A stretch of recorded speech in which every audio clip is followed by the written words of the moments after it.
മഹാരാഷ്ട്രയിലേക്ക് ദൈവം ഇറങ്ങാൻ പോവാ. മഹാരാഷ്ട്രയിലേക്ക് ദൈവം ഇറങ്ങിയിട്ട് നിങ്ങളുടെ മകനെതിരെയുള്ള കുരുക്കുകൾ ഒന്നൊന്നായി അടിക്കാൻ പോവാ. നിന്റെ കണ്ണുകൊണ്ട് നീ അത് കാണാൻ പോവാ.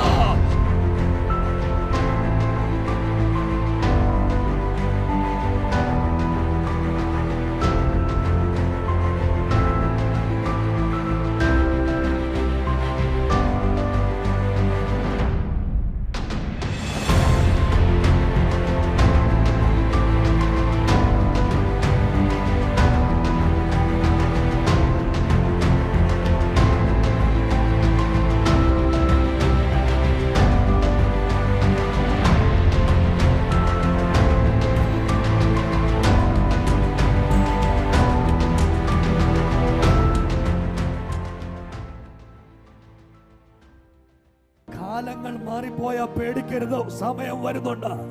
കൃത്യസമയമാകുമ്പോൾ നീ അടച്ചിട്ടിരിക്കുന്ന മുറിക്കകത്തേക്ക് ഇറങ്ങി വരുന്ന ഒരു ദൈവത്തിന്റെ ശക്തിയുണ്ട്. നിന്റെ മുൻപിൽ കൊട്ടിയടക്കപ്പെട്ട വഴിക്കകത്തേക്ക് ഇറങ്ങി വരും ദൈവത്തിന്റെ ദൂതന്റെ ശക്തി. ദൈവത്തിന്റെ വചനത്തിലേക്ക് തിരിയാൻ പോകുകയാണ്.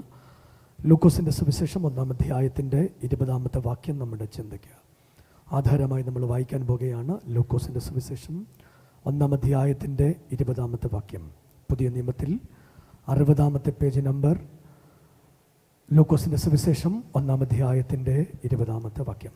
തക്ക സമയത്ത് നിവർത്തി വരുവാനുള്ള എന്റെ ഈ വാക്ക് വിശ്വസിക്കായക കൊണ്ട് അത് സംഭവിക്കും വരെ നീ സംസാരിപ്പാൻ കഴിയാതെ മൗനമായിരിക്കുമെന്ന് ഉത്തരം പറഞ്ഞു. ഒന്നുകൂടെ. തക്ക സമയത്ത് നിവർത്തി വരുവാനുള്ള എന്റെ ഈ വാക്ക് വിശ്വസിക്കായക കൊണ്ട് അത് സംഭവിക്കും വരെ നീ സംസാരിപ്പാൻ കഴിയാതെ മൗനമായിരിക്കുമെന്ന് ഉത്തരം പറഞ്ഞു. ഇത് ഹെരോദാവിന്റെ കാലത്ത് സംഭവിക്കുന്ന ഒരു സംഭവ പരമ്പര വൈദ്യനായ ലൂക്കോസ് എഴുതി അതിന്റെ ചരിത്ര പശ്ചാത്തലം മുന്നോട്ട് വരികയാണ്.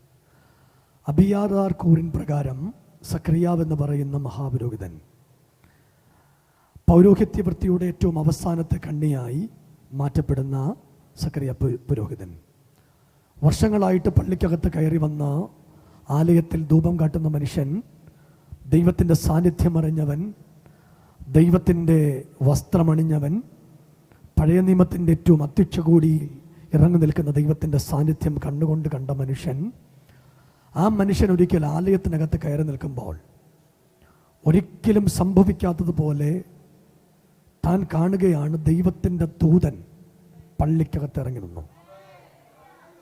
എന്തിന് വന്നു നിൽക്കുകയാണെന്നറിയാമോ? നീണ്ട നാളുകൾ ചോദിച്ച ഒരു ചോദ്യത്തിൻ്റെ ഉത്തരം പറയാൻ. ആളുകൾ ഇദ്ദേഹത്തോട് ചോദിച്ചു, പ്രാർത്ഥിച്ചിട്ട് എന്ത് കിട്ടി? ആരാധിച്ചിട്ട് എന്ത് കിട്ടി? ധൂപം കാട്ടിയിട്ട് എന്ത് കിട്ടി? ദൈവത്തെ സ്തുതിച്ചിട്ട് എന്ത് കിട്ടി എന്ന് ചോദിച്ച ആളുകളുടെ നടുവിൽ ഉത്തരം പറയാൻ ഇന്ന് രാവിലെ ഇറങ്ങി നിൽക്കുന്ന ദൈവത്തിൻ്റെ ശക്തിയുണ്ട്. നിന്റെ കുടുംബത്തിന് വേണ്ടി ചലിക്കുന്ന, നിന്റെ തലമുറയ്ക്ക് വേണ്ടി ചലിക്കുന്ന ദൈവത്തിൻ്റെ കൃപയും ദൈവത്തിൻ്റെ സാന്നിധ്യവും ഉണ്ട്.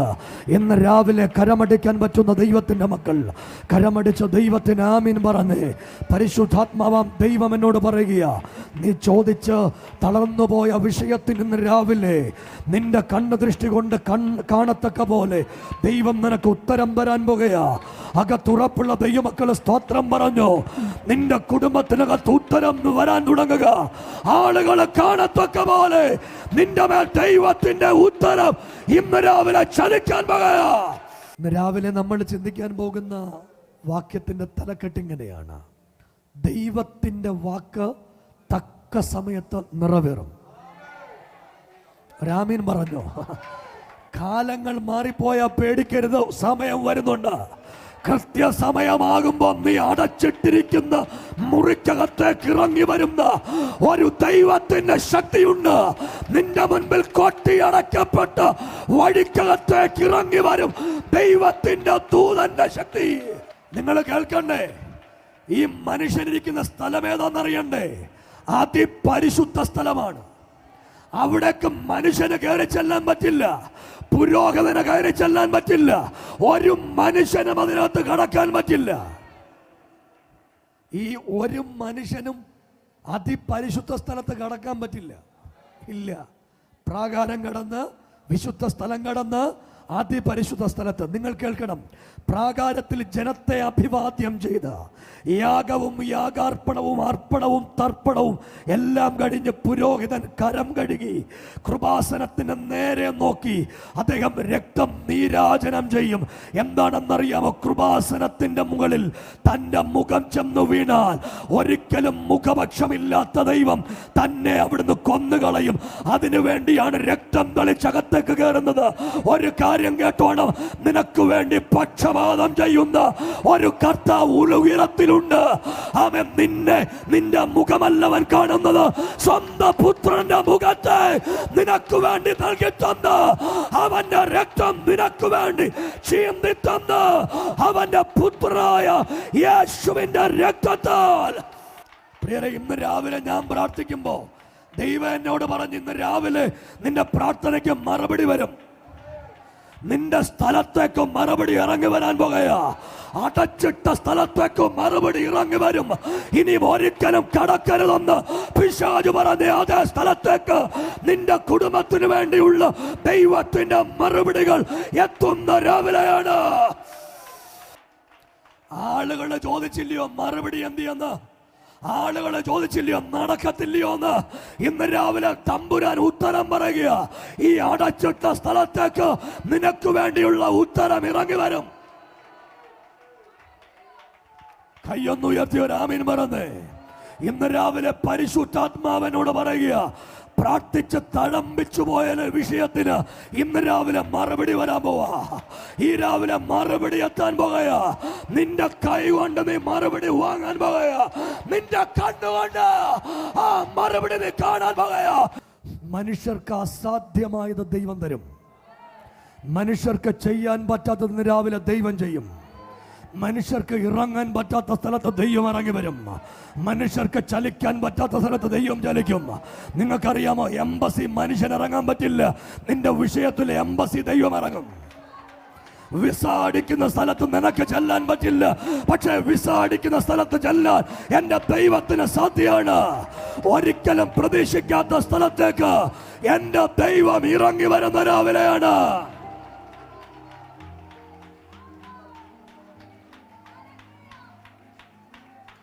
ഞാൻ 2 മിനിറ്റ് ഇതിന്റെ ചരിത്ര പശ്ചാത്തലം എന്ന് പറയാൻ തുടങ്ങുക. സക്കറിയാവാണ് പഴയ നിയമത്തിന്റെ ഏറ്റവും അവസാനത്തെ കൂറിൻ പ്രകാരമുള്ള പുരോഹിതനായിട്ട് രംഗപ്രവേശനം ചെയ്യുന്നത്. അതിനുശേഷം യേശു കർത്താവിനെ ക്രൂശിക്കാൻ കൊണ്ടുവരുമ്പോൾ അവിടുത്തെ മഹാപുരോഹിതൻ വസ്ത്രം കീറിക്കളയുകയാണ്. പഴയ നിയമത്തിന്റെ അടിസ്ഥാനത്തിൽ മഹാപുരോഹിതൻ വസ്ത്രം കീറിക്കളഞ്ഞാൽ പൗരോഹിത്യം നിന്നുപോയെന്ന അത് നമ്മുടെ മറ്റൊരു വിഷയമാണ്. പിന്നൊരിക്കൽ അതിനെക്കുറിച്ച് സംസാരിക്കാം. നിങ്ങൾ കേട്ടോളുക. അതിപരിശുദ്ധ സ്ഥലത്തേക്ക് ഇന്നത്തെ നർത്തകന്മാർ കെട്ടുന്ന കൊലുസും ഒക്കെ കെട്ടി, കൊലുസ് പോലത്തെ വലിയ സാധനം ചിലങ്കയാണ് കാലിലണിയുന്നത്. എന്തിനാണെന്നറിയാമോ?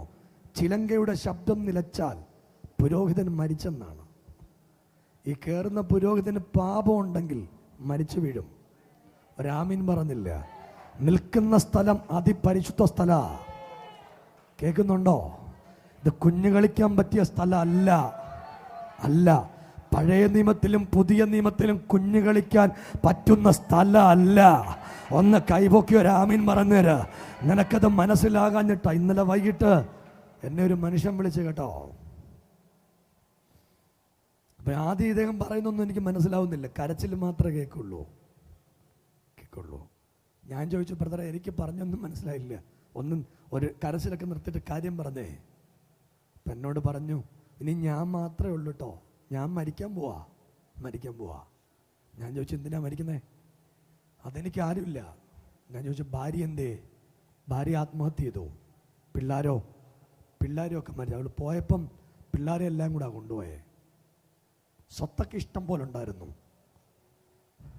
കർത്താവിൻ്റെ ആലയത്തിൽ കയറി പണി കാണിച്ച ഒരാമയും പറഞ്ഞോ. ആ മനുഷ്യൻ കുമ്പസാരം പോലെ എന്നോട് പറയുക, ഞാൻ കത്തോലിക്കനായിരുന്നു, രക്ഷിക്കപ്പെട്ട് പള്ളിയിൽ പോയി. അപ്പം ഞാൻ എന്നെക്കാളും ചെറുതാ പാസ്റ്റർ. അവിടുന്ന് എന്നെ ഖജാംജിയാക്കി. പുള്ളി അവിടുന്ന് പൈസ എല്ലാം അടിച്ചുകൊണ്ടങ്ങ് പോയി. ഞങ്ങൾ മിണ്ടുകയല്ല. ഒരാമയും പറഞ്ഞേര്. അവിടെ ഇരുന്ന് പുള്ളി പണിയൊക്കെ കഴിച്ചുകൊണ്ടിരുന്നു. കുറച്ചാൾ കഴിഞ്ഞ് കുറച്ച് പേരെ കൊണ്ട് പുള്ളി എന്നോട് പറഞ്ഞതെന്നറിയാം, അവിടുത്തെ പാസ്റ്റർക്ക് പോലും അറിയത്തില്ലായിരുന്നു. ഞാൻ അവിടെ വരുന്ന എല്ലാവരെയും അവിടെ വന്നു കഴിഞ്ഞിട്ട് ഫോണൊക്കെ വിളിച്ച് അവരോട് പറയും, പോവരുത്, ഈ പാസ്റ്റർ കൊള്ളത്തില്ല എന്നൊക്കെ പറഞ്ഞ് ഫോണൊക്കെ വിളിച്ച് പറഞ്ഞുകൊണ്ടിരുന്ന അടി ഒരു ദിവസം അകത്തങ്ങ് കയറി. 10 വർഷം ദൈവം മിണ്ടിയില്ല. രാമീൻ പറ, ദൈവം മിണ്ടാതിരിക്കുന്നത് ആരാണോടൊക്കെ സ്നേഹ. ആ മനുഷ്യനോട് പറഞ്ഞു, ഞാൻ എൻ്റെ ഭാര്യ മരിച്ചപ്പോൾ പോയി പാസ്റ്ററെ കാലെ വീണ് കെട്ടിപ്പിടിച്ച് ക്ഷമയൊക്കെ പറഞ്ഞു, എല്ലാവരെയും വിളിച്ചു പറഞ്ഞു. പക്ഷെ ദൈവം ക്ഷമിച്ചില്ലല്ലോ. സ്നേഹിത, ഇത് കളിക്കാനുള്ള സ്ഥലമല്ല. നിനക്കിത് മനസ്സിലാകാഞ്ഞിട്ടാ, നിനക്ക് ഇതിൻ്റെ ഗൗരവം അറിയത്തില്ല. ദൈവസാന്നിധ്യം ഇറങ്ങി വരുന്ന സ്ഥലത്തിൻ്റെ ഗൗരവം നിനക്കറിയില്ല. പ്രാർത്ഥിക്കുന്ന ഭക്തന്മാരെ വിളിച്ച് ചോദിക്കണം, തമ്പുരാന്റെ മുമ്പിൽ മുട്ടുംകാലെ കിടക്കുന്നവരോട് ചോദിക്കണം, പ്രാർത്ഥിക്കുന്നവരോട് ചോദിക്കണം, അതിൻ്റെ ഗൗരവം എന്നാന്ന്. തമ്പുരാൻ നിനക്കെതിരെ എഴുന്നേറ്റു വന്നാൽ ഈ ഉലകത്തിലെ ഒരുത്തം പിടിച്ചാലും കാര്യങ്ങളൊന്നും മാറില്ല. നീ ബാക്കിയൂടെ കേക്ക്. ഈ മനുഷ്യൻ മരിക്കാൻ എലിവർഷം കഴിച്ചു, ചത്തില്ല പാസ്റ്ററേ, ഇല്ല. അങ്ങനെ അടുത്ത് ഈ പാലത്തിന്റെ മഴ പുഴയെ ചാടി. അവിടെ കണ്ട് ഫയർഫോഴ്സ് നിന്നു. ഫയർഫോഴ്സ് എടുത്തോണ്ട് വന്നു. എന്തിനാന്നറിയോ? നിന്നെ ദൈവം പെട്ടെന്ന് വിടത്തില്ല, ഇല്ല. ഇതെല്ലാം നീ കണ്ട അനുഭവിച്ച് നരകിച്ചിട്ട് നിന്നെ വിടത്തുള്ളൂ. ഞാൻ പുള്ളിയോട് പറഞ്ഞു, ഒരാത്മാവിന്റെ വില ഭൂലോകത്തേക്കാ വലുതാ. നിനക്കറിയത്തില്ല, ഒരാത്മാവിനെ ഞങ്ങൾ കൊണ്ടുവരുന്ന അതിന് കൊടുക്കുന്ന വില എന്നാന്നറിയില്ല. അതിന് ഞങ്ങളുടെ ജീവനും ജീവിതവും ഒക്കെ വില വെച്ച ആത്മാക്കളെ യേശുവിന് വേണ്ടി കൊണ്ടുവരുന്നേ. അതിനകത്ത് കയറി ഏടങ്കോല് വെച്ചാൽ ഏതു പൊന്നുമോനെ ന്യായം വിധിച്ചൊരു ചരിത്രമാണ് ഇന്നലകളിൽ പഴയ നിയമത്തിലുള്ളെങ്കിൽ പുതിയ നിയമത്തിലും അതേ ചരിത്രമാണെങ്കിൽ അതേ ദൈവത്തെയാണ് ഞങ്ങൾ ആരാധിക്കുന്നത്. അത്രയും പറഞ്ഞ് ഞാൻ ആ ഭാഗം അങ്ങ് വിടുക. ഇനിയും കേൾക്കണം. കഴിഞ്ഞ ഞായറാഴ്ച ഞാനിവിടെ പ്രസംഗിച്ചു. പ്രാർത്ഥന കേൾക്കാൻ തടസ്സമായിട്ട് തിയേറ്ററിൽ പോകലെന്നൊക്കെ പറഞ്ഞു. നിങ്ങൾ കേട്ടോണം. ആരാധന കഴിഞ്ഞ് ഒരു ചെറുപ്പക്കാരൻ എൻ്റെ അകത്താത്ത് കയറി എൻ്റെ കാലെ വീണ് കരഞ്ഞു, അച്ഛാ തിയേറ്ററിൽ പോയത് ഞാനാ തിയേറ്ററിൽ പോയത് ഞാനാ. അയ്യോ, എനിക്ക് എന്തൊരു സന്തോഷമായിരുന്നു അറിയാം. അച്ഛാ തിയേറ്ററിൽ പോയത് ഞാൻ തിയേറ്ററിൽ പോയി. രക്ഷിക്കപ്പെട്ട പിന്നെ ആദ്യമായിട്ട് തിയേറ്ററിൽ പോയതാണ്. എന്നെ കറക്റ്റ് പൊക്കുകയും ചെയ്തു. ഞാൻ കറക്റ്റായിട്ട് പ്രസംഗിക്കാൻ വന്നൊന്നുമല്ല, അത് പറയാൻ വന്നല്ല, പ്രസംഗത്തിൻ്റെ ഇടയ്ക്ക് വന്ന. പക്ഷെ കേട്ടപ്പം മാനസാന്തരപ്പെട്ടു. ഇത് നിന്റെ അകത്ത് കുറ്റബോധം തോന്നുന്നുണ്ടെങ്കിൽ നീ ദൈവത്തോട് ക്ഷമ പറഞ്ഞ് ഈ കാര്യങ്ങൾ മനുഷ്യനോടും ക്ഷമ പറഞ്ഞ് മാറ്റിവെച്ചില്ലെങ്കിൽ ന്യായവിധി ഉറപ്പാന്ന് ഇന്ന് രാവിലെ തിരുവചനത്തിന്റെ മുമ്പ് എന്ന് പറയുക. ഞാനിത് പറയാൻ വന്നതല്ല, എന്നെ കൊണ്ട് പരിശുദ്ധാത്മാവ് പറയിപ്പിക്കുക. ഞാൻ തക്ക സമയത്ത് ദൈവത്തിന്റെ ഉത്തരം വരുമെന്നാ പറയാൻ വരുന്നേ. പക്ഷെ ഇടയ്ക്ക് കയറി ദൂത് പറയുക. എന്നോട് ക്ഷമ പറഞ്ഞ ചെറുപ്പക്കാരൻ ഈ യോഗത്തിൽ ഇരിപ്പുണ്ട്. ഒരാമയും പറ, ഇരിപ്പുണ്ടിനകത്ത് എന്നോട് ക്ഷമ പറഞ്ഞ ആള് ആളെന്നോട് പറഞ്ഞ, അച്ഛാ ഞാൻ ശരിക്കും ഇത് ആർക്കും അറിയത്തില്ല, ഞാൻ തിയേറ്ററിൽ പോയ കാര്യം ഒരാൾക്കും അറിയത്തില്ല. പക്ഷെ യേശുവിന് അറിയാലോ. ഞാൻ തലയിലൊന്നും കൈവച്ചില്ല, എഴുന്നേപ്പിച്ച് നിർത്തിയില്ല, പ്രസംഗത്തിനിടയ്ക്ക് പറഞ്ഞേ ഉള്ളൂ, നിന്റെ പ്രാർത്ഥന കേൾക്കാതിരിക്കാൻ തടസ്സം നീ തിയേറ്ററിൽ പോകുന്നു. പുള്ളി ഏറ്റെടുത്തു. ദൈവം വിടുതൽ കൊടുക്കത്തില്ലേ? അതാ വിടുതല്, അതാ മാനസാന്തരം. വചനം വന്ന് തൊടുമ്പോ അതാരാണ്ട് പറഞ്ഞു കൊടുത്തു പറഞ്ഞെന്ന് പറയരുത്. നിന്റെ മനസ്സിനകത്ത് വചനം എന്ന് രാവിലെ കീറി മുറിക്കുന്നൊരു ചാട്ടുളി പോലെ ഈ രാവിലെ വചനത്തിന്റെ ശക്തി ഇറങ്ങി വരണം. കേൾക്ക്, ബാക്കി ഞാൻ പറയാൻ തുടങ്ങുക. ഇന്ന് രാവിലെ പരിശുദ്ധാത്മാവാൻ ദൈവനോട് പറയുന്ന ഒരു വാക്കിങ്ങനെയാണ്, വർഷങ്ങൾക്ക് മുൻപ് നിന്നോട് പറഞ്ഞിട്ടുള്ള ദൂത് നിന്റെ കരം കൊണ്ട് ലഭിക്കാൻ പോകുകയാ. നിന്റെ കൈ കൊണ്ട് നീ ദൂത് ഏറ്റെടുക്കാൻ പോകുകയാ. നിന്റെ കുടുംബത്തിനകത്ത് അതിന്റെ സന്തോഷം ഇന്ന് രാവിലെ ഇറങ്ങി വരാൻ പോകുകയാ. ദൂത് പറഞ്ഞത് പള്ളിക്കകത്ത്, ആഘോഷം നടന്നത് വീടിനകത്ത്. ഇന്ന് രാവിലെ ഒരു ദൂത് കേട്ടോടെ.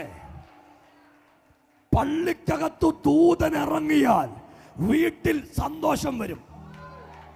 ആമേൻ പറഞ്ഞേ. ദൂത് പറഞ്ഞത് പള്ളിക്കകത്ത. നിങ്ങൾ ആമേൻ പറഞ്ഞില്ല.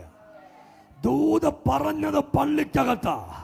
പക്ഷേ ആഘോഷം നടന്നത് വീടിനകത്ത്. വീടിനകത്ത് ഒരു ആഘോഷം നടന്നു കേട്ടോ. സക്കറിയാവിന്റെ വീടിനകത്ത് ഒരു ആഘോഷം നടന്നു. സക്കറിയാവിന്റെ കുടുംബത്തിനകത്ത് അതുവരെ ഇല്ലാത്തൊരാഘോഷം നടന്നു. ഇന്ന് രാവിലെ അഭിഷക്ത, നിന്റെ വീട്ടിൽ ഒരു ആഘോഷം നടക്കാൻ പോകുകയാ. അതെന്റെ വീട്ടിൽ നടക്കുമെന്ന് ഉറപ്പുള്ളവരൊന്ന് കൈ ഉയർത്തി ആമീൻ പറഞ്ഞേ. ഇന്ന് രാവിലെ ചിലരോട് ദൈവം ദൂത് പറയുക, നിന്റെ വീട്ടിൽ ഒരു ആഘോഷം നടക്കാൻ പോകുക. കണ്ണുനീരോടെ വിതയ്ക്കുന്നവൻ ആർപ്പോടെ കൊയ്യാൻ പോകുക. കണ്ണുനീരോടെ വിതയ്ക്കുന്നവൻ ആർപ്പോടെ കൊയ്യാൻ പോകുക. കറ്റ ചുമന്ന് കരഞ്ഞുകൊണ്ട് നടക്കുന്നവൻ അവൻ കറ്റ ചുമന്ന് ആർപ്പം കൊണ്ട് വരുന്നു. വിത്ത് ചുമന്ന് കരഞ്ഞും കൊണ്ട് വരുന്നവൻ കറ്റ ചുമന്ന് ആർത്തും കൊണ്ട് വരാൻ പോകുക. ഓ, നീ ചുമന്നുകൊണ്ട് വന്ന വിത്ത് അത് കറ്റയാകാൻ പോകുക. നീ ചുമന്നുകൊണ്ട് വന്ന വിത്ത് അത് കറ്റയാകാൻ പോകുക. ഇന്ന് രാവിലെ പ്രാർത്ഥനാ വിഷയം അത്ഭുതമാകുമെന്ന് വിശ്വസിക്കുന്നവർ ഇന്ന് രാവിലെ ദൈവത്തിന് സ്തോത്രം പറഞ്ഞു. നീ ചുമന്നുകൊണ്ട് വന്ന പ്രാർത്ഥന മറുപടി ചുമക്കാൻ പോകുക. നീ ചുമന്നു വന്ന കണ്ണുനീര് ഇന്ന് രാവിലെ നൃത്തമായി മാറാൻ പോകുക. നീ ചുമന്ന രട്ട സന്തോഷമായി മാറാൻ പോകുക. നീ ഉടുത്ത വിലാപങ്ങൾ എന്റെ ദൈവം നൃത്തമാക്കാൻ പോകുക. ഇന്ന് രാവിലെ കണ്ണുനീരോടെ വിതയ്ക്കുന്നവൻ ആർപ്പോടെ കൊയ്യും. എന്നോട് പരിശുദ്ധാത്മാവ് ഇന്ന് രാവിലെ ഒരു വാക്ക് പറയുക. നിങ്ങൾ ഇരിക്കരുത്, നിന്നോണ്ട് കേൾക്കണം. ഒരു വാക്ക് പറയുക. നീ ചുമന്നോണ്ട് വന്ന കണ്ണുനീര് ഇതേ കൊട്ടയിൽ കിളിർക്കാൻ പോകുകയാ. ദൈവത്തിനൊരു കാര്യം കിളിർപ്പിക്കാൻ ഒറ്റ രാത്രി മതി. ദൈവത്തിന് ഒറ്റ സെക്കൻഡ് കൊണ്ട് അത്ഭുതം ചെയ്യാൻ പറ്റും. ഇന്ന് രാവിലെ ചില പ്രാർത്ഥനയുടെ മറുപടികൾ നിന്റെ കുടുംബത്തിനകത്ത് വെളിപ്പെട്ടു വരാൻ പോകുക. അന്യാരാധനയുടെ ബന്ധനങ്ങൾ രാവിലെ പൊട്ടിപ്പോകുക. ചില മന്ത്രവാദ ശക്തികൾ യേശുവിന്റെ നാമത്തിൽ ജനം ഒരുമിച്ച് ആത്മാവിൽ സ്തോത്രം ചെയ്തു. ഇതൊരു വിടുതലായി മാറാൻ തുടങ്ങുക. നാളുകളായി ചുമന്നുകൊണ്ട് നടന്ന കഷ്ടതകൾ ഒരത്ഭുതമാകാൻ പോവാ. ആളുകൾ ചോദിക്കും, ഇതെങ്ങനെ നടന്നെന്ന് ചോദിക്കും. വെട്ടിവെച്ച് ഉണങ്ങിയ വടി കിളിർക്കത്തില്ല, പക്ഷെ പള്ളിയിലാണ് കിളിർക്കും. പള്ളി കൊണ്ടുവന്ന 11 കിളിർക്കാതിരിക്കുമ്പോ പള്ളിക്കകത്തിരിക്കുന്ന ആഹരോന്റെ വടി, പേരെഴുതിയ വടി കിളിർക്കുമെന്ന് ഇന്ന് രാവിലെ വാഗ്ദത്തമുള്ള നിന്റെ വടി കിളിർക്കാൻ പോകുക. വാഗ്ദത്തമുള്ള നിന്റെ കുടുംബം കിളിർക്കാൻ പോകുക. വാഗ്ദത്തമുള്ള നിന്റെ തലമുറ കിളിർക്കാൻ പോകുക. ഇന്ന് രാവിലെ അതിനു വേണ്ടിയുള്ള തുടക്കം ദൈവത്തിന്റെ പരിശുദ്ധാത്മാവ് നിന്റെ കൂടാരത്തെ ചെയ്യാൻ പോവാ. എത്ര ദൈവമക്കൾക്ക് ഉറപ്പുണ്ട് ചിലത് കിളിർക്കുമെന്ന്? ചില വാഗ്ദത്തങ്ങൾ ഇന്ന് രാവിലെ കിളിർക്കും. ദൈവം നിന്നോട് പറഞ്ഞിട്ടുള്ള വാക്കുകളൊക്കെ കിളിർക്കും. നിന്റെ മക്കൾ വഴിയാധാരമാവത്തില്ല. നിന്റെ വീട് വഴിയാധാരമാകില്ല. നീ തളർന്നു പോകത്തില്ല. നീ നശിച്ചു പോകത്തില്ല. ഇനി എന്നാ ആഭിചാരം ചെയ്താലും നീ ഓടയത്തില്ല. ഒരു ദൈവം നിന്റെ കൂടെ ഉണ്ട്. ദൈവത്തിന് ഒറ്റ സെക്കൻഡ് മതി ഇതൊക്കെ മാറ്റാൻ. ദൈവത്തിന് അത്ഭുതം ചെയ്യാനായിട്ട് 1 സെക്കൻഡ് മതി. ഒരു 2 കാര്യം കൂടെ ഞാൻ മുന്നോട്ട് പറയാം, കേട്ടോണേ. തക്ക സമയത്ത് ദൈവത്തിന്റെ വാഗ്ദത്തം നിന്റെ കയ്യിൽ വരും. അത് നിന്റെ വീട്ടിൽ നിറവേറി വരും. ശത്രുക്കളുടെ മുൻപിൽ ദൈവം നിനക്ക് മേശ ഒരുക്കും. നിന്റെ തല എണ്ണ കൊണ്ട് അഭിഷേകം ചെയ്യും. നിന്റെ പാനപാത്രം നിറഞ്ഞ് കവിയും. ഓ, ഇന്ന് രാവിലെ അത് സംഭവിക്കുക കേട്ടോ. ഇന്ന് രാവിലെ കുടുംബങ്ങളുടെ മേൽ അത് സംഭവിക്കുക. വ്യക്തികളുടെ മേൽ അത് സംഭവിക്കുക. ഈ രാവിലെ ഞാൻ ആത്മാവിൽ അത് കാണുകയാ. ദൈവത്തിന്റെ പ്രവർത്തികൾ സംഭവിക്കുന്നത്, ദൈവത്തിന്റെ കരുതലുകൾ സംഭവിക്കുന്നത്, ദൈവത്തിന്റെ സാന്നിധ്യം ഇറങ്ങി വരുന്നത്. ഈ പൗലോസ് ലേഖനം എഴുതുമ്പോൾ ഒരു കാര്യം പറഞ്ഞു. നിങ്ങൾ വിശ്വാസത്തിൽ ഇരിക്കുന്നോ എന്ന് നിങ്ങളെ തന്നെ പരിശോധിക്കണം. എവിടെ ഇരിക്കുന്നോന്ന്? കസാര ഇരിക്കുന്നോന്നല്ല, വിശ്വാസത്തിൽ ഇരിക്കുന്നോ? വിശ്വാസത്തിൽ തന്നെയാണോ ഇപ്പോഴും? ആണോ? വിശ്വാസത്തിലാണോ? പണ്ടത്തെ ആരാധനയൊക്കെ ഉണ്ടോ? ഉണ്ടോ? പണ്ടത്തെ കയ്യടിയൊക്കെ ഉണ്ടോ? ഉണ്ടോ? പണ്ടത്തെ അന്യഭാഷയൊക്കെ ഉണ്ടോ? കാലം ഒത്തിരി ആയപ്പോൾ ക്ഷീണിച്ചു പോയോ? ക്ഷീണിച്ചു പോയെങ്കിൽ എന്തോ പ്രശ്നമുണ്ട്. എന്തോ പ്രശ്നമുണ്ട്. പണ്ടത്തെ ആരാധന കൂടണം, പണ്ടത്തെ പ്രാർത്ഥന കൂടണം. അതോ വീട് നല്ലതായപ്പോൾ പ്രാർത്ഥന കുറഞ്ഞോ? കുറഞ്ഞെങ്കിൽ വിശ്വാസത്തിലല്ല, വിശ്വാസത്തിൽ നിന്ന് ഇറങ്ങിപ്പോയി. പണ്ടത്തെ ആരാധന കുറഞ്ഞെങ്കിൽ വിശ്വാസത്തിൽ നിന്ന് മാറിപ്പോയി. പൗലോസിന്റെ ഭാഷയാ, നിങ്ങൾ വിശ്വാസത്തിൽ ഇരിക്കുന്നോ എന്ന് നിങ്ങളെ തന്നെ പരിശോധിപ്പീൻ. എവിടെ ഇരിക്കുന്നോന്ന്? വിശ്വാസത്തിൽ ഇരിക്കുന്നോന്ന്. വിശ്വാസത്തിൽ തന്നെയാണോ? ഈ കാലം കൂടിക്കൂടി വരുമ്പോൾ എന്നാ പ്രശ്നം എന്ന് പറയാം, നമുക്ക് വിശ്വാസമൊക്കെ അങ്ങ് പോവും. എന്നാ പോവും? വിശ്വാസം. നമ്മൾ മടുക്കും. എന്നാ അതിനാ യേശു പറഞ്ഞ നിങ്ങൾ മടുക്കല്ല, മടുത്തു പോകാതെ എപ്പോഴും പ്രാർത്ഥിക്കണം. എന്നാ സംഭവിക്കല്ല? ഈ മടുത്താലുള്ള കുഴപ്പം എന്നാന്നറിയാം, മടുത്താൽ ഒന്നും നടക്കില്ല. നമ്മൾ രാമയും പറഞ്ഞില്ല, മടുത്താൽ നടക്കില്ല. അബ്രഹാം മടുത്തോ? മടുത്തിട്ട് ഒരു ദിവസം ദൈവത്തോട് പറഞ്ഞ, കർത്താവേ നീ എനിക്കൊന്നും തന്നിട്ടില്ലല്ലോ, നീ എനിക്കൊന്നും. എൻ്റെ അവകാശി എലയാസറാണ്, എൻ്റെ അവകാശി എലയാസറാണ്.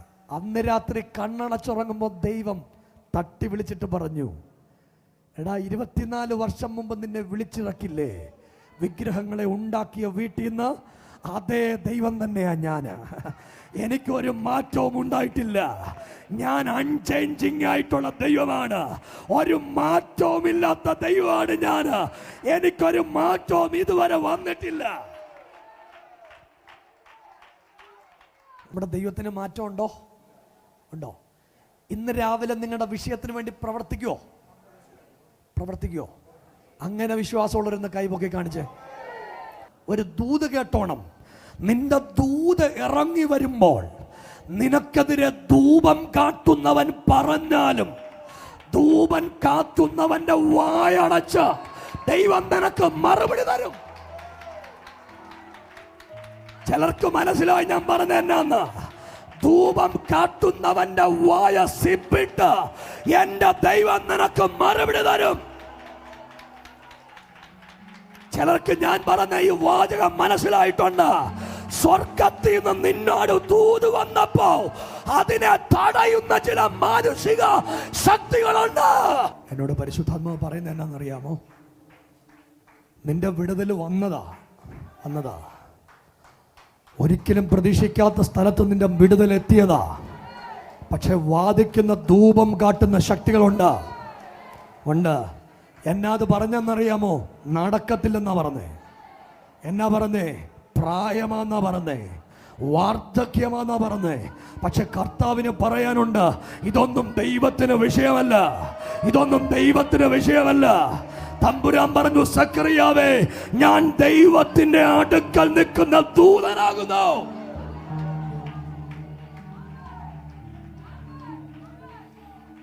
ഇന്ന് രാവിലെ ചില ആഭിചാരത്തോട് ദൈവം മറുപടി പറയാൻ പോവാ. ചില മന്ത്രവാദത്തോട് ദൈവം മറുപടി പറയാൻ പോവാ. തമ്പുരാൻ പറഞ്ഞു, ഞാൻ ദൈവത്തിന്റെ അടുക്കൽ നിൽക്കുന്ന ദൂതനാകുന്നു. ദൈവത്തിന്റെ അടുക്കൽ നിൽക്കുന്ന ദൂതനാകുന്നു.